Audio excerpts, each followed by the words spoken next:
जय जगन्नाथ दर्शक बंधु भक्ति प्रसार पवित्र गण को आपण मानक स्वागत। आज आमे कथा हबा कन्या संक्रमण बा कन्या संक्रांति आमे जे कहूचे ए कन्या संक्रांति रे भगवान विश्वकर्मांकर पूजा अर्चना करा जाय।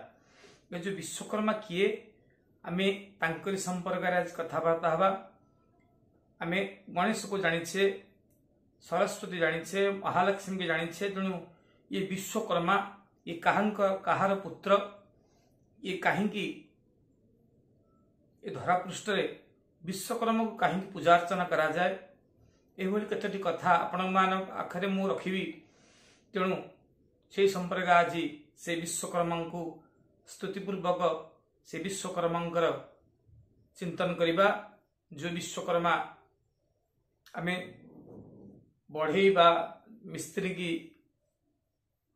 विश्वकर्मा बोली कहू, जे माने इंजीनियर काम कर विश्वकर्मा बोली कहू। तेणु ये जो विश्वकर्मा जो देवशिल्पी विश्वकर्मा तेणु ये केबेटू पूजा हेले कहीं पूजा हेले से संपर्क में आसंत एक सुंदर आलोचना दिए मु आपन पाखे रखी। भगवान प्रभु नारायण तांको नाभिकमल ब्रह्मा को सृष्टि कले एवं ब्रह्मा को कहले ब्रह्मदेव तुम्हें होची सृष्टि सर्जना कर। तेणु ब्रह्मदेव सृष्टि सर्जना कले। स्वर्ग मर्त्य पाताल बोली तीनोटी पुर सृष्टि कले। स्वर्गपुर, मर्त्यपुर एवं पातालपुर ये तीनोटी पुर सीना सृष्टि कले। चिंता कले एथिरे कर्म करिबा पई मध्य व्यवस्था करिबा दरकार। मु सीना सृष्टि कर देली, तेणु काको निर्माण करिबा पई एक सुंदर सृष्टिकारंकर आवश्यकता।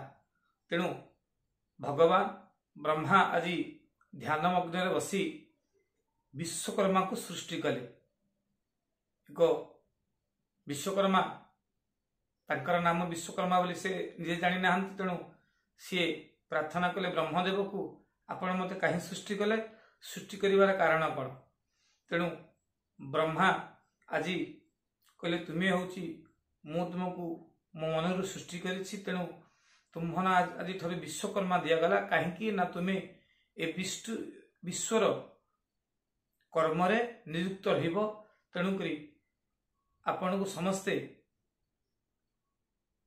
प्रार्थना बा बंदन करिवे, चिंतन करिवे समस्त कर्म करिबा पाई। तेणु ए विश्वकर्मा को प्रथमे भगवान ब्रह्मदेव पितामह ब्रह्मा कहले जे तुम्हें सृष्टि की सर्जना कर। प्रथमे स्वर्ग को सृष्टि कर, स्वर्ग रे जाई एभली एक सृष्टि निर्माण कर जो थिरे समस्त देवता माने देखी खुशी हे जिवे। विश्वकर्मा प्रणिपात करी ब्रह्मांकर एक शुणिला परे प्रथमे स्वर्ग को गले एवं स्वर्ग रे सुंदर निर्माण कले। मंदिर, वृक्ष, नदी, पर्वत विभिन्न प्रकार सुंदर सुंदर सब निर्माण सृष्टि कले। जहां देखी ब्रह्मा अति खुशी बा आनंदित हो गले एवं कहले ब्रह्मदेव कहले रे पुत्र विश्वकर्मा तुम एते सुंदर सृष्टि स्वर्गपुर कल जहाँ देखी समस्त देवता मान आश्चर्य हो गले एवं सेठा इंद्र को राजा कले एवं देवता मान से स्थापन कले स्वर्गपुर। एक कथा असुर माने देखिला परे असुर मानकर आज्ञा जेहेतु असुर प्रकृति से माने ए स्वर्गपुर को सबुबले निजर साधना बल जीतिबा पई चेष्टा कले एवं देवलोक उपर आक्रमण कले। तेणु इंद्रदेव जेहेतु इंद्र ए असुर मानकर साधना जेहेतु साधनार शीर्ष माने पहुंची थिले, तेणु एमान को हरई पारे ना। शेष चिंता कले क्या मो संगे किए एमती अच्छी मिसिले ए असुर मान को आम परास्त करूँ। शेष इंद्रदेव चिंता कले मु पृथ्वी को कहि पृथ्वी आसी मो संगे मिसिगले आम दी जन मिसिगले निश्चित भाव असुर मान को निहत करदेव। से आज्ञा है इंद्रदेव पृथ्वी राजा को निमंत्रण कले एवं पृथ्वी राजा निमंत्रण पाई स्वर्ग को गले। स्वर्ग रे देखिले असुर मानकर जो उत्पात वित्पात एवं दुई जन इंद्रदेव समस्त देवगण एवं पृथ्वी राजा मिसी ए असुर मान को निहत कले एवं निहत कर असुर माने स्वर्गपुर छाड़ी चली आसिले। आज्ञा सेतिके बेले हेछि कोन ना स्वर्गपुर ब्रह्मा स्वर्गपुर इंद्रदेवंकर एभली एक सुंदर कारुकार्य देखि पृथ्वीराजांकर मन आश्चर्य हो गला एवं इंद्रदेव को यही कथाटी पचारे एत सुंदर सुंदर निर्माण केमिति करा जायछि एकु किए करिछि यार कारीगर किए एकु निर्माण किए करिछि। ए कथा सुनिला पर इंद्रदेव कहले विश्वकर्मा यहां सृष्टि करिसेंती तेणु तांकरी कारुकार्य रे एभली एक कार्य एभली एक सुंदर सृष्टि स्वर्गटीए से सृष्टि करि परिसेंती ब्रह्मांक आदेश रे।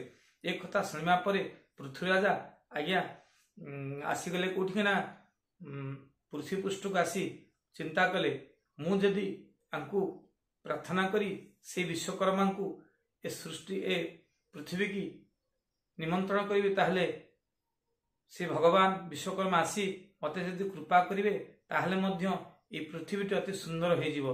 आज्ञा से हला भगवान विश्वकर्मा को पृथ्वीराजा चिंतन कले वंदन कले एवं ध्यान रे निमग्न रहिले। आज विश्वकर्मा कर आसन टळमळ हैला। विश्वकर्मा मध्य पृथ्वी के आसिया पई चाहिले एवं पृथ्वीराजा जेतेबेला आसी पृथ्वीराजा को दर्शन देले पृथ्वीराजा कहले आपण आसी मते आज कृतार्थ करदेले मु आपणक ठारू आपणकर ये जो कारीगरी स्वर्गपुर रे देखिथिली देखिला पर मो मन आश्चर्य होइथिला। जा हाउ आपण आछिछंती आपण आमकु मध्य किछि कृपा करंतु ए मर्त्य रे एभली एक सुंदर सुंदर निर्माण गुड़िया करंतु जहाँ देखि समस्ते आश्चर्य हो जिवे आपण को प्रार्थना करिवे वंदन करिवे चिंतन करिवे।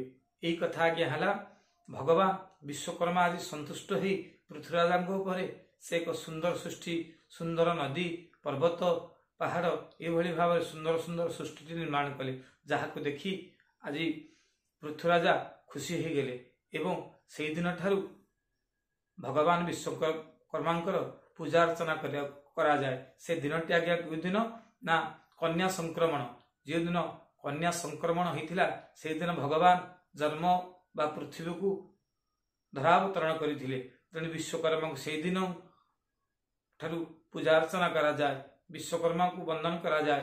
विश्वकर्मा होउछंती शिल्पीकूल बा बढ़ीकूलर इष्ट देव तेणु से समस्ते से दिन चलू विश्वकर्मा खाली इंद्रपुर करनथिला आज्ञा से मध्य भगवान को द्वारिकापुर करथिले एवं हस्तिनापुर निर्माण करथिले। एभली विभिन्न प्रकार एभली एक आश्चर्यकर कारुकार्य करथिले जहाको देखि समस्त आश्चर्य हो जाइथिले एवं से दिन ठारू विश्वकर्मा पूजा अर्चना करागला।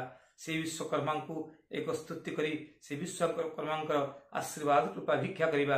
ध्याये श्री विश्वकर्मा त्रिदशगण बरे देवनियो वरेण्यम देवाना शिल्प शास्त्रो सकल गुणयुक्त चित्रकारो प्रशस्तम सुधर्माचारु शोभा विरचित सततम इंद्रपुरम समन्तात् शुद्धं तं शुद्धगात्रं स्मरति जनितरा यज्ञकरमें प्रसीदो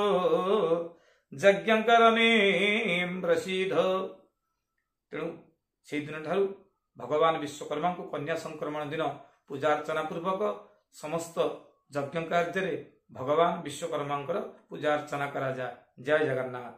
यही विश्वकर्मा को पूजा अर्चना करी प्रभु से विश्वकर्मा कृपा आशीर्वाद लाभ करिबा। जय जगन्नाथ। हरि ओम।